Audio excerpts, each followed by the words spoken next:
Welcome to Potter's Behind the Blades, not a podcast.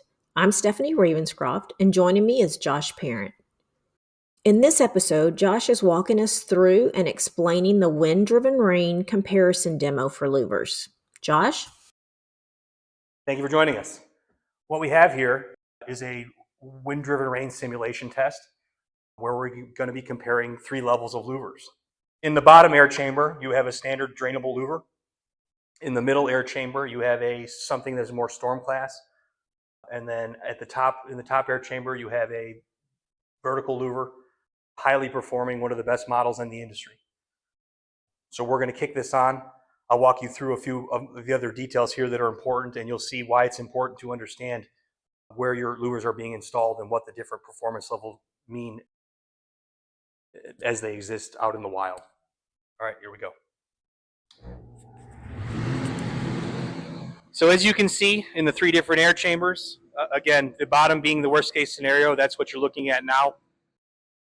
And if you move over to the right side or the interior of what would be your building, you can see the substantial water that is coming through. And now if you go up to the next level and we look at something that is, again, more storm class, standard drainable chevron blade, same amount of water, same amount of wind as that drainable basic. Still getting some water through there. And now we move up to the top bank. Same amount of water. Somewhere between 3 inches of rainfall per hour and 8 inches of rainfall per hour. The highly performing horizontal blade, or vertical blade rather, is keeping all of the water out. And what's interesting on this, if we focus to the left end of the air chambers, you can see there's a control damper at each end. And our top bank, we actually have it nearly fully open, whereas the two below it are basically closed. So we are creating the worst case scenario for our horizontal blade or our vertical blade louver and showing how much better it is than our drainable models and a basic storm class. And really the story here, what we want to tell you, we want you to learn, is that it's really important as to making sure you get the right louver for the right location. Understand where it's going, understanding what your storm conditions might be, keeping your building occupants dry and safe. Here's the bottom line and the conclusion to this podcast. As you can see, the performance difference between an entry-level drainable louver, a chevron-bladed storm class louver, and a vertical chevron-bladed storm class model is dramatic.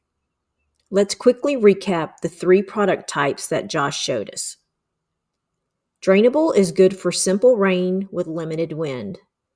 Storm class is good for more of a thunderstorm condition where there is potentially wind up to 50 miles per hour. And vertical storm class is best along the coast where hurricanes and tropical storms are a concern. Running this side-by-side comparison really drives home why it's so critically important to understand project location and the potential local weather events that need to be considered when choosing a louver model to keep building occupants and valuable equipment dry, safe, and functional. If you'd like to learn more, visit us at www.potterf.com. And thanks for joining us for this episode of Behind the Blades.